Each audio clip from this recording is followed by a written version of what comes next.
ब्रह्मां ब्रह्मविचारसारपरमामाद्यां जगद्व्यापिनीं वीणापुस्तकधारिणीमभयदां जाड्यान्धकारापगां हस्ते स्फाटिकमालिकां विदधतीं पद्मासने संस्थितां वन्दे तां परमेश्वरीं भगवतीं बुद्धिप्रदां शारदां। శ్రీ మహాగణాధిపతయే నమః. శ్రీ మహాసరస్వత్యై నమః. శ్రీ గురుభ్యో నమః. 2025వ సంవత్సరానికి స్వాగతం. ప్రేక్షకులకు, శ్రోతలకు అందరికీ కూడాను 2025వ సంవత్సరము శుభాకాంక్షలు తెలియజేస్తూ, ఈ 2025వ సంవత్సరము అందరికీ కూడాను సుఖ సంతోషాలతో ఉండాలి అని చెప్పేసి ఆ భగవంతుణ్ణి ప్రార్థిస్తూ, 12 రాసులు ఈ సంవత్సరంలో 12 రాసులలో జన్మించినటువంటి వారికి ఈ 2025వ సంవత్సరంలో గోచార ఫలితాలు ఎలా ఉంటాయో తెలుసుకుందాం. 2025వ సంవత్సరంలో కన్యా రాశిలో జన్మించినటువంటి వారికి గోచార ఫలితాలు ఎలా ఉన్నాయో తెలుసుకుందాం. ముందుగా ఉత్తరా ఫల్గుని నక్షత్రం 2, 3, 4 పాదములలో జన్మించినటువంటి వాళ్ళు, హస్తా నక్షత్రం 1, 2, 3, 4 పాదములలో జన్మించినటువంటి వాళ్ళు, చిత్తా నక్షత్రం 1, 2 పాదములలో జన్మించినటువంటి వాళ్ళందరూ కూడాను కన్యా రాశి కిందికి వస్తారు. అయితే జన్మ నక్షత్రము, జన్మ రాశి, జన్మ తేదీ, జన్మ సమయము ఇలాంటి వివరాలు లేనటువంటి వాళ్ళు వారి యొక్క పేరులోని ప్రథమాక్షరాన్ని దృష్టిలో పెట్టుకొని రాశి నిర్ధారణ చేసుకొని తద్వారా ఫలితాలను చూసుకోవాలి. అయితే టో, పా, పి, పు, షణ్, నా, ఠ, పే, పో అనే అక్షరాలతో ప్రారంభమయ్యేటువంటి పేర్లు కలిగినటువంటి వాళ్ళందరూ కూడాను ఈ కన్యా రాశి కిందికి వస్తారు. అయితే ఈ కన్యా రాశికి ఈ 2025వ సంవత్సరం మొత్తం కూడాను ప్రభావితం చేసేటువంటి ముఖ్యమైనటువంటి గ్రహాలు గురు, శని, రాహువు, కేతువు. ఈ 4 ప్రధానమైనటువంటి గ్రహాలు, ఈ 4 గ్రహముల యొక్క సంచారము ఎలా ఉంది, ఏ రాశులలో సంచరిస్తున్నారు, ఏ స్థానాలలో సంచరిస్తున్నారు ఈ రాశిలో జన్మించినటువంటి వారికి, తద్వారా ఫలితాలు ఎలా ఉండబోతున్నాయి అనేటువంటి విషయంపై మనస్సు నిలుపుదాం. మొట్టమొదలు గురు భగవానుడు బృహస్పతి ఈ సంవత్సరము కన్యా రాశి జాతకులకు 14 మే 2025 వరకు 9వ స్థానం అంటే భాగ్యస్థానంలో సంచరిస్తున్నాడు. ఈ భాగ్యస్థానంలో సంచరించడం బాగా కలిసి వస్తుంది. చతుర్థ స్థానాధిపతి భాగ్యంలో ఉన్నాడు. ఈ కాంబినేషన్ కూడాను ఒక రకంగా యోగప్రదమైనటువంటిది. కాబట్టి ఈ 14 మే 2025 వరకు శని భగవానుడి యొక్క అనుకూలత కన్యా రాశి వారికి ఈ 2025వ సంవత్సరంలో బాగా ఉంది. తద్వారా ఎలాంటి ఫలితాలు ఉంటాయి అని అంటే, ప్రతి పనిలోనూ ఆశించినటువంటి ఫలితాలు ఉంటాయి. మీరు ఏది అనుకుంటే ఆ మేరకు మీకు ఫలితాలు కలిగేటువంటి అవకాశాలు బాగా కనబడుతున్నాయి. సౌభాగ్యవంతంగా ఉంటారు. అంటే సంతోషము, ఉల్లాసము, ఆనందము అన్నీ కూడాను మీకు ఈ సంవత్సరము 14 మే వరకు బాగా కలిసి వస్తుంది. రావాల్సినటువంటి డబ్బు కూడాను సమయానికి మీకు చేతికి అందుతుంది. నూతన గృహ నిర్మాణాది కార్యక్రమాలు చేపడతారు. నిర్మాణాది కార్యక్రమాలతో పాటుగా గృహప్రవేశాలు, కొత్త పనులు ప్రారంభించడము ఇలాంటి వాటన్నిటికి కూడాను ఈ సంవత్సరము 14 మే వరకు మీకు బాగా అనుకూలంగా ఉంది. అభీష్ట కార్యసిద్ధి, అనుకున్నవి అనుకున్నట్టుగా మీకు నెరవేరుతాయి. పిల్లల విషయంలో మీకు బాగా కలిసి వస్తుంది. పిల్లల చదువు, ఉద్యోగము, వాళ్ళ సెటిల్మెంటు, ఉన్నత విద్య కొరకై చేసేటువంటి ప్రయత్నాలు అన్నీ కూడాను మీకు సఫలీకృతమవుతాయి ఈ సంవత్సరం. స్థిర చరాస్తుల మూలకంగా ఆదాయం కూడాను ప్రారంభమవుతుంది. చేయు వృత్తి లోపల అభివృద్ధి, వ్యాపారం బాగా కలిసి వస్తుంది. ఇవన్నీ కూడాను 14 మే వరకు మీకు భాగ్యస్థానంలో బృహస్పతి సంచరించడం మూలకంగా కలిగేటువంటి ఫలితాలు. తదనంతరం 14 మే రోజున మిథున రాశిలోకి ప్రవేశిస్తున్నాడు బృహస్పతి. అక్కడి నుండి 19 అక్టోబర్ వరకు కూడాను మిథున రాశిలో ఉంటున్నాడు. మిథున రాశిలో సంచారము దశమ స్థానం అవుతుంది. దశమ స్థానం గోచార రీత్యా కొంత ప్రతికూలమైనటువంటి స్థానం. అయితే చతుర్థ సప్తమాధిపతి దశమంలో ఉన్నాడు, 4వ స్థానాధిపతి దశమంలో ఉన్నాడు, సప్తమ స్థానాధిపతి దశమంలో ఉన్నాడు. దీని మూలకంగా మనకు గోచార రీత్యా ప్రతికూలమైనటువంటి ఫలితాలు గురు మూలకంగా ఉన్నప్పటికీ ఈ కాంబినేషన్ మూలకంగా కొంతవరకు మీకు కలిసి వచ్చే అవకాశాలు ఉన్నాయి. అయితే కన్యా రాశి వారికి గురు భగవానుడికి ఉభయ కేంద్రాధిపత్యం రావడం మూలకంగా, అలాంటి బృహస్పతి దశమ స్థానంలో సంచరించడం మూలకంగా కొంత చేసేటువంటి పనుల లోపల, వ్యాపారం లోపల, వృత్తి లోపల కొన్ని ఆటంకాలు ఏర్పడేటువంటి అవకాశాలు కూడాను ఉన్నాయి. కొంత జాగ్రత్తతో మీరు ముందుకు వెళ్ళినట్టయితే మీకు ఈ సమయం కూడాను అనుకూలిస్తుంది. ఇది దశమ స్థానంలో 18 మే నుండి 19 అక్టోబర్ వరకు ఉంటున్నాడు. ఇక 19 అక్టోబర్ రోజున కర్కాటక రాశిలోకి ప్రవేశిస్తున్నాడు. కర్కాటక రాశి ఉచ్చ స్థానంలోకి ప్రవేశిస్తున్నాడు. ఈ స్థానం 11వ స్థానం కన్యా రాశి జాతకులకు బాగా కలిసి వస్తుంది. కేంద్రాధిపత్యం గురుకు వచ్చింది. అలాంటి బృహస్పతి మీకు ఏకాదశ స్థానంలో సంచరిస్తున్నాడు. గోచార రీత్యా చాలా శుభప్రదమైనటువంటి స్థానం కాబట్టి కన్యా రాశి జాతకులకు 19 అక్టోబర్ నుంచి 5 డిసెంబర్ వరకు ఈ సంచారము బాగా అనుకూలిస్తుంది. అన్ని విధాలుగా మీకు కలిసి వస్తుంది. ప్రారంభించినటువంటి పనుల లోపల మీకు 100% అనుకూలత ఉంటుంది. లాభదాయకమైనటువంటి ఫలితాలు ఉంటాయి. పిల్లల విషయంలో మంచి జరుగుతుంది. హయ్యర్ ఎడ్యుకేషన్ కొరకై మీరు సుగమంగా ఉంటుంది. అన్ని రకాలుగా మీకు బాగా కలిసి వచ్చి కార్యాభీష్టత కూడాను బాగా ఉంటుంది. వ్యాపారము అభివృద్ధిలోకి వస్తుంది. అనుకున్న పనులన్నీ కూడాను మీకు నెరవేరేటువంటి అవకాశాలు ఈ 19 అక్టోబర్ నుంచి 5 డిసెంబర్ వరకు కనబడుతున్నాయి. 5 డిసెంబర్ రోజున మళ్ళీ వక్రరీత్యా మిథున రాశిలోకి ప్రవేశిస్తున్నాడు. ఈ మిథున రాశిలోకి వక్రరీత్యా రావడం దశమ స్థానం అవుతుంది. ఈ 5 డిసెంబర్ నుంచి మళ్ళీ వచ్చే సంవత్సరం 1 జూన్ 2026 వరకు కూడాను వక్రరీత్యా మిథున రాశిలో ఉంటున్నాడు. అక్కడ ఆ మిథున రాశిలో ఉన్నప్పుడు మనకు వ్యవహారం లోపల కొంత ఆటంకాలు, కొంత ఇబ్బందులు, రావాల్సినటువంటి డబ్బు అనుకూలంగా రాకపోవడము, ఇలాంటివి కొన్ని ఉండేటువంటి అవకాశాలు ఉన్నాయి. దాని తర్వాత మళ్ళీ పునః కర్కాటక రాశిలోకి మళ్ళీ వస్తాడు కాబట్టి ఏకాదశంలోకి వస్తాడు.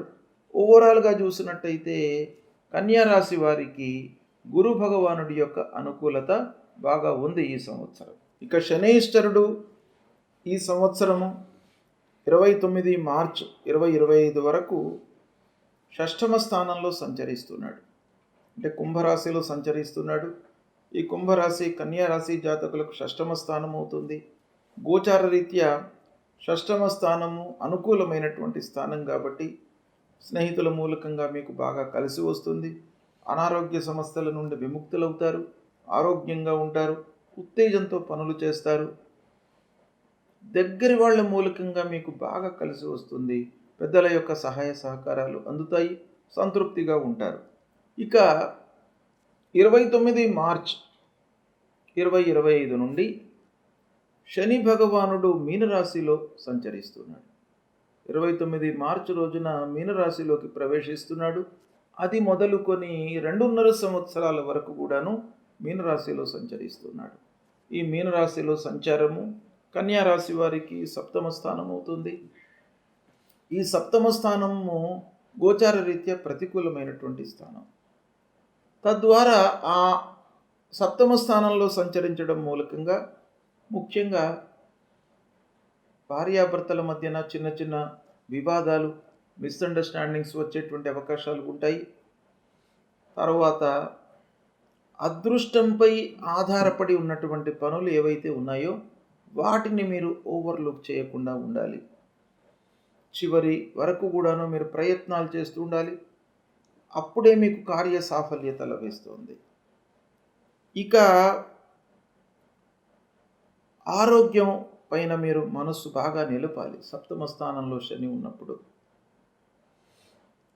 సంతోషము, ఆనందము కొన్నిసార్లు వీటికి దూరమయ్యేటువంటి అవకాశాలు ఉంటాయి. అంటే ప్రయాణాల మూలకంగా లేదా పని భారం పెరగడం మూలకంగా, ఆఫీసులో వర్క్ లోడ్ మూలకంగా మీకు కొంత మనశ్శాంతి లేకపోవడము, అసౌకర్యము, ఆనందం లేకపోవడం ఇలాంటివన్నీ కూడాను ఈ శని సప్తమ స్థానంలో సంచరించడం మూలకంగా మీకు కలిగేటువంటి ఫలితాలు. ఇక రాహువు 18 మే 2025 వరకు సప్తమ స్థానంలో ఉన్నాడు. అదే సమయంలో జన్మస్థానంలో కేతువు కూడాను సంచరిస్తున్నాడు. కనుక 18 మే వరకు రాహు కేతువుల యొక్క అనుకూలత లేదు. కనుక 18 మే వరకు మీకు కొంత ఇబ్బందులు, శారీరక మానసిక ఇబ్బందులు ఒక రకంగా వచ్చేటువంటి అవకాశాలు ఉన్నాయి. కనుక ఆరోగ్యానికి ప్రథమ ప్రాధాన్యత ఇవ్వండి 18 మే వరకు. దాని తర్వాత మళ్ళీ మీకు 6వ స్థానంలోకి ప్రవేశిస్తున్నాడు రాహు. 6వ స్థానం గోచార రీత్యా అనుకూలమైనటువంటి స్థానం కాబట్టి మీకు మంచి ఫలితాలు వస్తాయి. రాహు మూలకంగా ప్రయాణాలు అనుకూలిస్తాయి. ఆరోగ్య సమస్యలు పూర్వం ఉన్నటువంటివన్నీ కూడాను మీకు సమస్యలన్నీ దూరం అవుతాయి. మానసిక ఇబ్బందుల నుండి విముక్తులవుతారు. దగ్గర వాళ్ళ మూలకంగా మీకు సహాయ సహకారాలు అందుతాయి. కాబట్టి 18 మే తర్వాత రాహు మీకు బాగా ఉన్నాడు. మళ్ళీ 1.5 year వరకు మీకు రాహు యొక్క అనుకూలత ఉంది. అయితే ఇదే సమయంలో కేతువు ప్రతికూలంగా ఉన్నాడు. ద్వాదశ స్థానంలో కేతువు ఉన్నాడు. కేతువు మూలకంగా అనవసరమైనటువంటి ఖర్చులు, మనస్తాపము ఇలాంటివి ఒక పక్కన జరుగుతూ ఉంటాయి. ఇటు రాహు బాగా ఉన్నాడు కాబట్టి రాహు దీన్ని కాంపెన్సేట్ చేస్తాడు. ఇక ఓవరాల్గా మనం కన్యా రాశి వారికి ఈ సంవత్సరం చూసినట్టయితే గురు భగవానుడి యొక్క అనుకూలత ఉంది. 9వ స్థానం 14 మే వరకు, దాని తర్వాత మళ్ళీ 19 అక్టోబర్ నుంచి 5 డిసెంబర్ వరకు దశమ స్థానం, దాని తర్వాత మళ్ళీ ఏకాదశ స్థానం. ఇలా ఓవరాల్గా గురు భగవానుడి యొక్క అనుకూలత కన్యా రాశి వారికి ఉంది కాబట్టి కార్య సాఫల్యత ఓవరాల్గా ఈ సంవత్సరం ఉండే అవకాశాలు ఉన్నాయి. బాగా జరుగుతుంది. అనుకున్నవి పనులు నెరవేరుతాయి. పిల్లల విషయంలో మంచి నిర్ణయాలు తీసుకోగలుగుతారు. గురు భగవానుడు మీకు ఓవరాల్గా అనుకూలంగా ఉన్నాడు. శనేశ్వరుడు మట్టుకు ప్రతికూలంగా ఉన్నాడు ఈ సంవత్సరం మొత్తం కూడాను. కాబట్టి శని మూలకంగా మీకు వర్క్ లోడ్ పెరుగుతుంది. ఊహించినటువంటి అంటే మీరు ఏదైతే ఎక్స్పెక్ట్ చేస్తారో ఆ రిటర్న్స్ రావు. అనుకున్నటువంటి డబ్బులు మీకు రాకపోవడము ఇలాంటివి ఉండేటువంటి అవకాశాలు ఉంటాయి శని మూలకంగా. తర్వాత 18 మే వరకు రాహు కూడాను ప్రతికూలంగా ఉన్నాడు. తర్వాత రాహు అనుకూలంగా ఉన్నాడు. ఈ విధంగా గ్రహస్థితి తద్వారా కలిగేటువంటి ఫలితాలు ఉన్నాయి. కాబట్టి ఓవరాల్గా మనం చూసినట్టయితే కన్యా రాశి వారికి పర్వాలేదు, బాగానే ఉంటుంది ఈ 2025. శనీశ్వరుడి మూలకంగా మొదటి 29 మార్చి వరకు శని అనుకూలంగానే ఉన్నాడు, మొదటి 3 మాసాలు. తర్వాత 8 నెలలు శని ప్రతికూలంగా ఉన్నాడు. గురువు మట్టుకు మొత్తం బాగానే ఉన్నాడు. రాహు కేతువులు, రాహువు 50% మే వరకు బాగాలేడు, మొదటి 5 మాసాలు. దాని తర్వాత మళ్ళీ బాగున్నాడు. అంటే రాహు బాగున్నాడు, గురువు బాగున్నాడు. కాబట్టి 60-70% మీకు ఈ సంవత్సరం అనుకూలంగానే ఉంటుంది. కాబట్టి ఈ సమయాన్ని, ఈ గ్రహస్థితిని, సంచారాన్ని మీరు సద్వినియోగపరుచుకున్నట్టయితే మీకు బాగా కలిసి వస్తుంది. విజయం చేకూరేటువంటి అవకాశాలు బాగా కనబడుతున్నాయి. అయితే కన్యా రాశి వారికి ఈ సంవత్సరం ఏ గ్రహాలు బాగా లేవు, ప్రతికూలంగా ఉన్నాయి అనేటువంటి విషయాన్ని మనం చూసినట్టయితే దశమ స్థానంలో బృహస్పతి కొంత ప్రతికూలంగా ఉన్నాడు. 19 అక్టోబర్ నుంచి 5 డిసెంబర్ వరకు ఉన్నాడు. కాబట్టి ఆ గురు ప్రీత్యర్థమై గురు జపం చేసుకోండి ప్రతిరోజు కూడాను.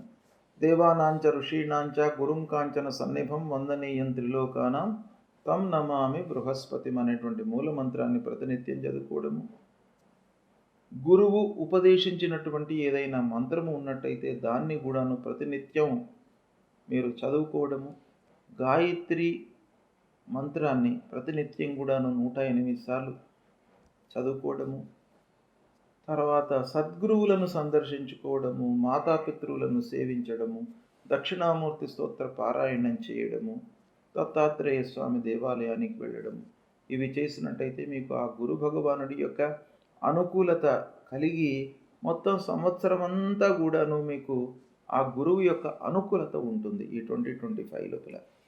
ఇక శని ప్రీత్యర్థమై తప్పకుండా మీరు పరిహారాలు చేసుకోండి. 29 మార్చి తర్వాత శని సప్తమంలోకి వస్తున్నాడు.